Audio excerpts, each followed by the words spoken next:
Hello दोस्तों, आपका स्वागत है आपके अपने चैनल टॉप सर में। दोस्तों आज हम आप लोग के लिए पूरे फिजिक्स का जो है इलेक्ट्रिसिटी उसका लाए हुए हैं 10th क्लास का ऑब्जेक्टिव। 1 लाइन का होगा। ये आप करके जाते हैं ना तो आपका एक भी क्वेश्चन नहीं छूटेगा। तो चलिए शुरू करते हैं। देखिए क्वेश्चन यहाँ पर है कि विद्युत एक प्रकार का ऊर्जा है। तो क्या है? विद्युत एक प्रकार की ऊर्जा है जिससे हम क्या टेलीविज़न, बल्ब, पंखा इत्यादि वस्तु चलाते हैं। तो क्या विद्युत क्या है? तो बोल सकते हैं कि एक प्रकार की ऊर्जा है जिसको हम टेलीविज़न, बल्ब, पंखा इत्यादि चलाने के लिए उपयोग करते हैं। विद्युत सेल रासायनिक ऊर्जा को विद्युत ऊर्जा में बदल देती है। विद्युत सेल जो होता है, बैटरी जो होता है, रासायनिक ऊर्जा को विद्युत ऊर्जा में बदल देती है। ठीक, चलिए सौर पैनल। दोस्तों सौर पैनल मतलब सौर ऊर्जा होता है। सौर ऊर्जा वाला पैनल जो होता है ना, द्वारों पे लगता है, घरों में और जगह। तो सौर ऊर्जा जो है उसको बदल देता है, विद्युत ऊर्जा में बदल देता है। ठीक है ना। चलिए अगला जो है पॉइंट, विद्युत हीटर विद्युत ऊर्जा को ऊष्मीय में बदल देता है, ऊष्मीय ऊर्जा में बदल देता है। विद्युत हीटर जो है, हीटर वह ऊष्मीय ऊर्जा में बदल देता है। ठीक, चलिए अगला जो है विद्युत बल्ब विद्युत ऊर्जा को प्रकाशीय ऊर्जा में बदल देती है। विद्युत बल्ब जो है ऊर्जा को प्रकाशीय ऊर्जा में बदल देती है। डायनेमो जो है यांत्रिक ऊर्जा को विद्युत ऊर्जा में बदल देती है। डायनेमो यांत्रिक ऊर्जा को विद्युत ऊर्जा में बदल देती है। ठीक, चलिए विद्युत मोटर जो होता है, विद्युत मोटर विद्युत ऊर्जा को यांत्रिक ऊर्जा में बदल देती है। और माइक्रोफोन जो होता है ध्वनि ऊर्जा को विद्युत ऊर्जा में बदल देती है। ठीक, चलिए अगला जो है विद्युत धारा। तो विद्युत आवेश के प्रवाह की दर को विद्युत धारा कहते हैं। ठीक है, चलिए अगला जो है क्वेश्चन, विद्युत धारा की मात्रा। तो मात्रा क्या होता है? तो एम्पियर होता है। ठीक है, चलिए अगला जो क्वेश्चन है, विद्युत परिपथ में विद्युत धारा का प्रवाह इलेक्ट्रॉन के प्रवाह के विपरीत दिशा में होता है। मान लीजिए विद्युत धारा की प्रवाह इलेक्ट्रॉन के विपरीत दिशा में, मतलब इलेक्ट्रॉन अगर इसे जा रहा है प्लस की तरफ, तो क्या प्रवाह इसकी विपरीत दिशा में यानी इधर की ओर जाएगा, माइनस की ओर। ठीक, चलिए अगला जो क्वेश्चन है, विद्युत धारा मापने के लिए एमीटर का उपयोग किया जाता है, एमीटर का। ठीक है, चलिए अगला जो क्वेश्चन है, विद्युत धारा तथा समय का गुणनफल आवेश के बराबर होता है। क्या? Q बराबर IT होता है, यानी विद्युत धारा गुणे समय। विद्युत धारा आवेश का मात्रक क्या होता है? तो कूलम होता है। ये आपका आंसर कूलम होगा। ठीक है, चलिए अगला जो क्वेश्चन है, किसी विद्युत क्षेत्र में एक आवेश को एक बिंदु से दूसरे बिंदु तक ले जाने में जितना कार्य करना पड़ता है वो उसको विद्युत विभव कहते हैं। ठीक है ना। तो विद्युत विभव की परिभाषा हो गया यहाँ से। ठीक है, चलिए अगला जो क्वेश्चन है, विद्युत विभव का SI मात्रक जो होता है वो होता है वोल्ट होता है। तो 1 वोल्ट बराबर J/C होता है। ठीक, चलिए अगला जो क्वेश्चन है,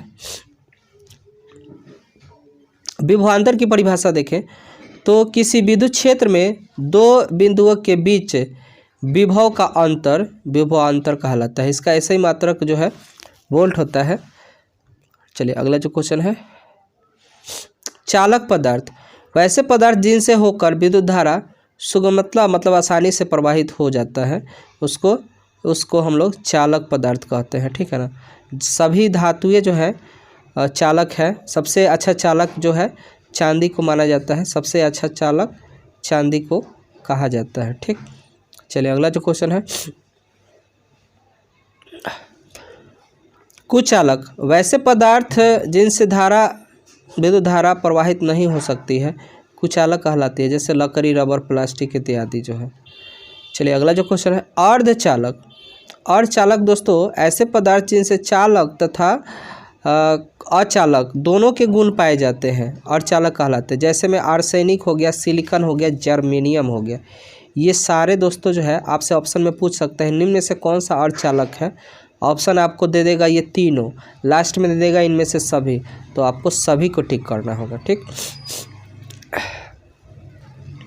ओम के नियम, यदि किसी चालक की भौतिक अवस्था में परिवर्तन न किया जाए तो उसके सिरों पर लगाए गए विभवांतर तथा उसमें बहने वाली धारा का अनुपात नियत रहता है। इसको ओम के नियम कहते हैं। ठीक, प्रतिरोध का ऐसे ही मात्रक ओम होता है। चलिए अगला जो क्वेश्चन है, किसी चालक प्रतिरोध उस चालक की लंबाई, चालक के क्षेत्रफल, चालक के पदार्थ तथा चालक के ताप पर निर्भर करती है। अगर चालक की लंबाई बढ़ा दी जाएगी तो उसका प्रतिरोध भी बढ़ जाएगा। ठीक, अगर चालक की क्षेत्रफल बढ़ा दी जाए तो उसका प्रतिरोध घट जाएगा। अगर अलग अलग पदार्थ के चालक के लिए अलग अलग प्रतिरोध होगा। अगर चालक का ताप बढ़ा दिया जाए तो उस पर लगने वाला प्रतिरोध भी बढ़ जाएगा। चलिए अगला जो है पॉइंट, अगर प्रतिरोधों का संयोजन श्रेणी क्रम में हो तो सभी प्रतिरोधों में धारा का मान समान होगा। ठीक है, यदि दो प्रतिरोध R1 तथा R2 श्रेणी क्रम में जुड़े हो तब उनका तुल्य प्रतिरोध होगा R1, ये होगा R1 प्लस R2।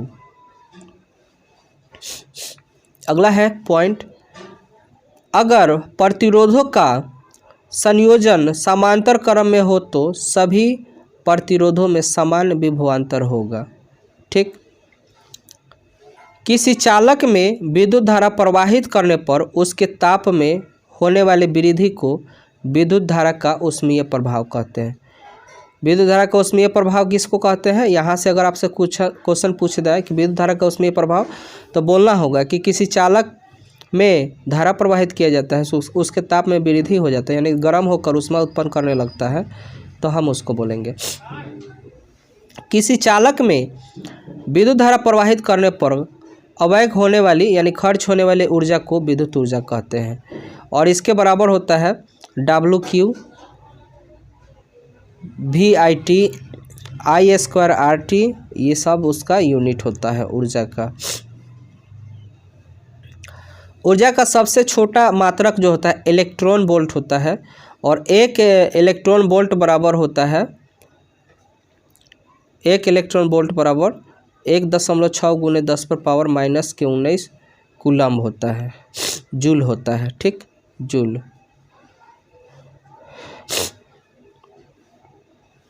ऊर्जा का सबसे बड़ा मात्रक किलो कैलोरी होता है।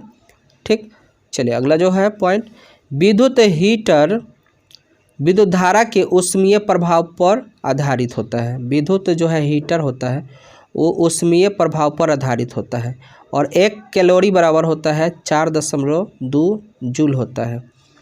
ठीक, विद्युत सामर्थ्य, तो किसी परिपथ में विद्युत ऊर्जा खर्च होने की दर को विद्युत सामर्थ्य कहा जाता है, यानी विद्युत शक्ति कह सकते हैं। और विद्युत सामर्थ्य का मात्रक यानी विद्युत शक्ति का मात्रक होता है वाट या जूल प्रति सेकंड। विद्युत सामर्थ्य का सबसे छोटा मात्रक वाट होता है, और सबसे बड़ा जो मात्रक होता है किलो वाट होता है। ठीक, हॉर्स शक्ति यानी हॉर्स पावर या विद्युत शक्ति का मात्रक होता है हॉर्स पावर। जैसे 1 HP बराबर आपसे पूछा जाए, 1 HP बराबर तो 746 वाट होता है। घरों में विद्युत ऊर्जा की माप जो है यूनिट में की जाती है। जैसे आप बोलते ना कितना यूनिट आया, कितना यूनिट का कितना पैसा हुआ है, तो इस तरह से। अगला क्वेश्चन जो है, 1 किलोवाट घंटा बराबर होता है 3.6 गुने 10⁻6 जूल होता है। विद्युत बल्ब विद्युत धारा का ऊष्मीय प्रभाव पर आधारित होता है। विद्युत जो है बल्ब आप देखते हैं ना, जब उसमें विद्युत धारा दिया जाता है तो उसमें से ऊष्मा उत्पन्न होने लगता है, हीट होने लगता है। विद्युत बल्ब का तंतु टंगस्टन का बना होता है, क्योंकि टंगस्टन का गलनांक उच्च होता है। चलिए, विद्युत बल्ब में निष्क्रिय गैस जैसे में आर्गन, नाइट्रोजन इत्यादि भरी जाती है। तो आपके एग्जाम में बार बार पूछ सकते हैं कि बल्ब में हो सकता है नाइट्रोजन दे दे, आर्गन दे दे, चाहे नाइट्रोजन दे दे। ठीक, विद्युत इस्त्री तथा विद्युत हीटर में नाइक्रोम का तार का उपयोग किया जाता है। आपसे पूछ सकता है कि नाइक्रोम के तार का उपयोग कहाँ पर होता है, तो विद्युत हीटर में होता है। ठीक, विद्युत फ्यूज बना होता है तो इसका बना होता है शीशा और टीन का मिश्रण का होता है। ठीक है, चलिए अगला जो क्वेश्चन है, एक अच्छे फ्यूज का तार का गलनांक जो है कम होता है। ठीक, चलिए अगला जो क्वेश्चन है, विद्युत फ्यूज परिपथ में श्रेणी क्रम में जोड़ा जाता है। विद्युत फ्यूज जो होता है परिपथ में, कोई ये परिपथ है तो फ्यूज अगर लगाना है तो हम श्रेणी क्रम में लगाएंगे। ठीक है, श्रेणी क्रम में। विद्युत फ्यूज तथा स्विच हमेशा जो है फेज तार में, फेज का मतलब होता है पॉजिटिव, जो जिसमें करंट आता है उसमें लगाए जाते हैं। ठीक है, चलिए अगला जो क्वेश्चन है, यदि किसी परिपथ में सेकंड में n इलेक्ट्रॉन प्रवाहित, मतलब एक सेकंड में एक प्रवाहित हो रही है, तो इलेक्ट्रॉन पर आवेश हो तो परिपथ में कुल आवेश कूलम कहलाएगा। ठीक, चलिए अगला जो है क्वेश्चन, विद्युत धारा का चुंबकीय प्रभाव। तो जब किसी परिपथ में विद्युत धारा प्रवाहित किया जाता है तो उसके चारों के तरफ जो है, चारों तरफ एक चुंबकीय क्षेत्र उत्पन्न हो जाती है। इसी घटना को विद्युत धारा का चुंबकीय प्रभाव कहते हैं। ठीक है, चुंबकीय क्षेत्र किसी चुंबक के चारों ओर का वह क्षेत्र जिसमें चुंबकीय बल का अनुभव किया जा सके चुंबकीय क्षेत्र कहलाता है। ठीक, मान लीजिए ये कोई चुंबक है, इसके चारों ओर जहाँ तक चुंबक का प्रभाव हमें दिख रहा है यहाँ तक, तो ये इसका क्या है, ये सब इसका चुंबकीय क्षेत्र कहलाएगा। ठीक, अगला है, विद्युत चुंबकीय क्षेत्र की दिशा ज्ञात करने के लिए, विद्युत चुंबकीय क्षेत्र चाहे चुंबकीय क्षेत्र की दिशा ज्ञात करने के लिए चुंबकीय सुई का उपयोग किया जाता है। कंपास का जो सुई होता है उसी का उपयोग किया जाता है। ठीक, चलिए अगला जो क्वेश्चन है, चुंबकीय क्षेत्र का मात्रक टेस्ला होता है या वेबर प्रति मीटर वर्ग होता है। ठीक, किसी चुंबक में चुंबकीय बल रेखाओं की गति की दिशा दक्षिणी ध्रुव से उत्तरी ध्रुव की ओर होती है। कभी भी दो चुंबकीय बल रेखाएं एक दूसरे को नहीं काट सकती है, क्योंकि अगर वह दोनों एक बिंदु पर काटेगी तो एक ही बिंदु पर चुंबकीय क्षेत्र के दो दिशाएं हो जाएगी, जो कि कभी संभव नहीं है। ठीक,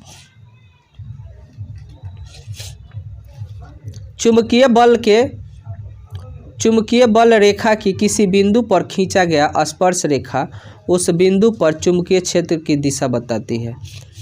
किसी चुंबकीय पदार्थ को विद्युत की सहायता से चुंबक में परिवर्तित करने की घटना विद्युत चुंबकत्व कहलाता है।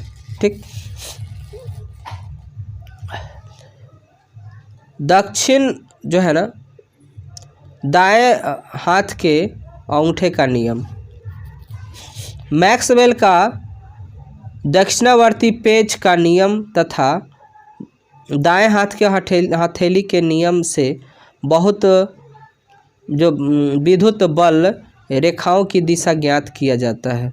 कहने का मतलब विद्युत बल की रेखा ज्ञात करने का दो माध्यम है, एक तो दाएं हाथ का नियम है, मैक्सवेल का दक्षिणा पेच नियम है, इन्हीं के द्वारा जो है विद्युत बल की दिशा ज्ञात की जाती है।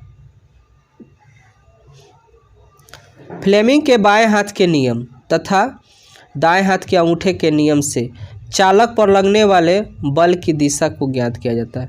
यानी क्या दिखाया जाता है, तो बल की दिशा ज्ञात करने के लिए।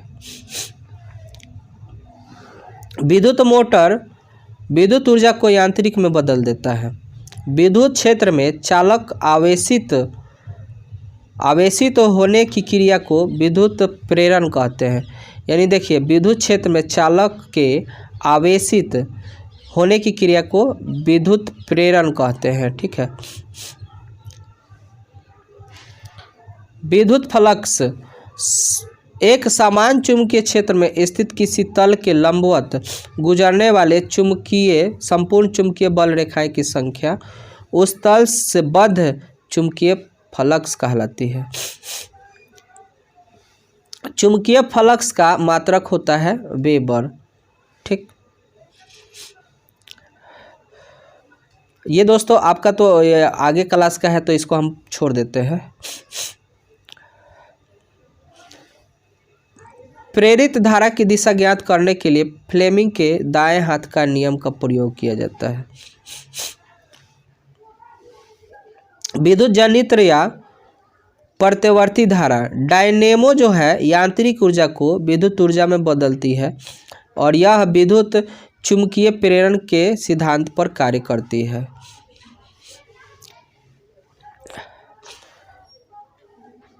डायरेक्ट करंट, जिसको दिष्ट धारा कह रहे हैं, दिष्ट धारा का परिमाण तथा दिशा स्थिर होता है, जिसको अल्टरनेटिंग करंट बोलते हैं। प्रत्यावर्ती धारा का परिमाण तथा दिशा समय के साथ बदलते रहती है। ठीक।